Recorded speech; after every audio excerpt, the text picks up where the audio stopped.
नमस्कार मंडळी, या गणेशोत्सवात तुम्ही गणपतीची मूर्ती पाहाल, त्याला हार घालाल, आरती कराल.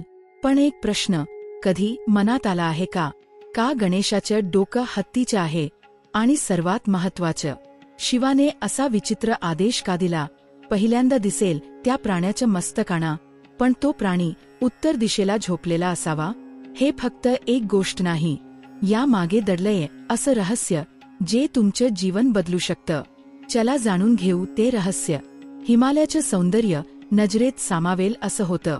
वाऱ्याची मंद झुळूक, बर्फाचं नीरव शांत सौंदर्य आणि कैलासावर शिवसमाधीत पार्वती आनंदाने स्नानाला तयारी करत होती. तिने तिच्या अंगावरील उठण्याच्या लेपातून एक लहानसा गोंडस मुलगा घडवला. गणेश. आईच्या मायेने घडवलेला तो मुलगा तिला प्राणांपेक्षाही प्रिय होता. गणेशा, मी स्नान करेन, तोवर कुणालाही आत येऊ देऊ नकोस, पार्वतीने आदेश दिला. गणेश उभा राहिला, छोटासा, पण डोळ्यात हट्टेपणा आणि विश्वास. तेवढ्यात शिव आले, परमेश्वर स्वतः. पण गणेशाने रोखलं. आई म्हणाली आहे, कुणालाही आत येऊ नको.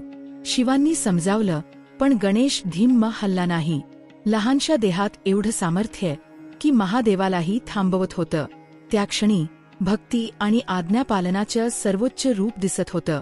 शिवाचा क्रोध उखाळला. एका क्षणात त्रिशूळाने गणेशाचं शिर वेगळं झालं. संपूर्ण सृष्टी क्षणभर थांबली. दरबारात गूढ शांतता पसरली. तेवढ्यात पार्वती आली. तिने जे पाहिलं ते पाहून तिचा क्रोध महासागरासारखा उसळला. माझा मुलगा जर परत आणला नाही तर मी संपूर्ण सृष्टीचा नाश करीन. तिच्या डोळ्यांतून बाहेर पडणारी ऊर्जा ब्रह्मांडाला भस्म करू शकली असती. सर्व देव घाबरले. आणि मग शिव पुढे आले. त्यांच्या चेहऱ्यावर शांतता, पण आवाजात निर्णयाची ताकद. पार्वती, मी वचन देतो, गणेशाला जीवदान देईन. पण मी त्याला फक्त जिवंत नाही करणार. मी त्याला असं रूप देईन जे ज्ञान, स्थैर्य आणि विश्वाच्या ऊर्जेशी ताळमेळ साधेल. तेव्हा त्यांनी गणांना बोलावलं आणि आदेश दिला, पहिल्यांदा दिसेल त्या प्राण्याचं मस्तक आणा. पण एक अट आहे, तो प्राणी उत्तर दिशेला झोपलेला असावा. गण विस्मयचकित झाले. उत्तर दिशा का, बाप्पा? शिव स्मितहास्य करत म्हणाले, उत्तर ही मोक्षद्वारा, उत्तरेण ही मार्गः स्वर्गलोकस्य गम्यते. म्हणजेच उत्तर दिशा ही मोक्षाची, स्वर्गगमनाची दिशा आहे. उत्तर म्हणजे कैलासाची, मोक्षाची दिशा. पण लक्षात ठेवा, झोपताना डोकं उत्तर दिशेला ठेवणं म्हणजे मृत्यूच्या ऊर्जेशी जोडणं. झोप म्हणजे लघु मृत्यू. अशा वेळी जर डोकं उत्तर दिशेला असेल तर पृथ्वीच्या चुंबकीय शक्तीमुळे शरीरातील रक्तप्रवाह, विशेषतः लोहयुक्त रक्त, असंतुलित होतो. त्याचा परिणाम डोकेदुखी, निद्रानाश, रक्तदाब वाढ, हृदयविकार, ताण आणि दीर्घकाळात जीवनशक्ती कमी होते. आज आधुनिक विज्ञानही सांगते, वास्तुशास्त्र सांगतं, पृथ्वीचं चुंबकीय क्षेत्र उत्तर दक्षिण आहे. आपल्या शरीरातलं रक्त लोहयुक्त आहे. झोपेत आपण स्थिर असतो.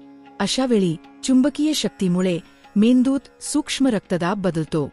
म्हणूनच वेद पुराणांनी हजारो वर्षांपूर्वीच सांगितलं, डोकं उत्तर दिशेला ठेवून झोपू नका.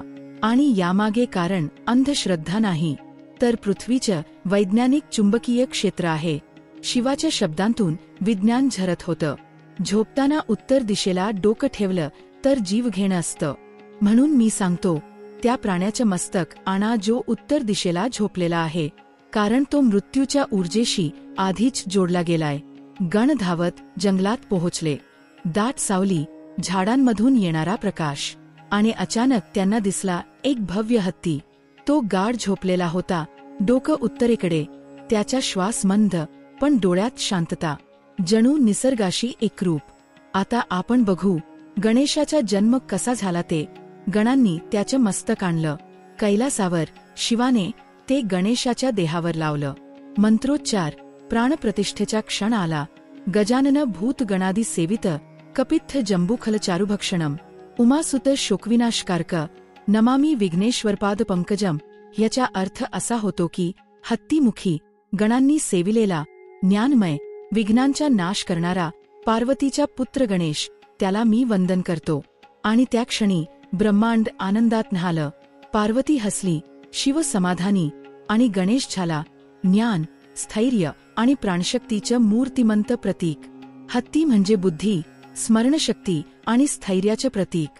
शिवाने गणेशाला केवळ जीवदान दिलं नाही, तर त्याला विघ्नहर्ता केलं. कारण मृत्यूच्या ऊर्जेशी जोडलेल्या प्राण्याचं मस्तक घेऊनही त्याने जीवनाचं आणि ज्ञानाचं प्रतीक बनवलं. म्हणूनच मंडळी, गणेशाच्या हत्तीचं डोकं ही फक्त गोष्ट नाही, ती एक शिकवण आहे की आपल्या जीवनात आज्ञा, भक्ती आणि ज्ञानाचं महत्त्व सर्वोच्च आहे. तो क्षण इतिहासाचा नव्हता, तर अनंताचा होता. आईच्या अश्रूंनी देवाला वचन द्यायला भाग पाडलं आणि बाप्पाच्या कृपेने हत्तीचं डोकं घेऊन गणेश नव्या रूपात जन्मला. आज आपण गणपतीची मूर्ती घरी आणतो, त्याला सजवतो, त्याची पूजा करतो. पण खरे तर आपण जे पूजतो ते फक्त हत्तीचं मुख नाही, आपण पूजतो ते आईच्या मायेचं प्रतीक, पित्याच्या ज्ञानाचं रहस्य आणि विज्ञान धर्म यांचा संगम. म्हणून पुढच्या वेळी तुम्ही गणपतीच्या डोळ्यात बघाल तेव्हा लक्षात ठेवा, तो फक्त उंदीरावर स्वार झालेला देव नाही, त्याच्या रूपामागे जीवनशास्त्र, विज्ञान, अध्यात्म आणि संपूर्ण ब्रह्मांडाचं तत्वज्ञान दडलं आहे. तो तुमचं आयुष्य संतुलित ठेवणारा, तुमच्या विचारांना दिशा देणारा आणि मृत्यूवर मात करणारा विघ्नहर्ता आहे.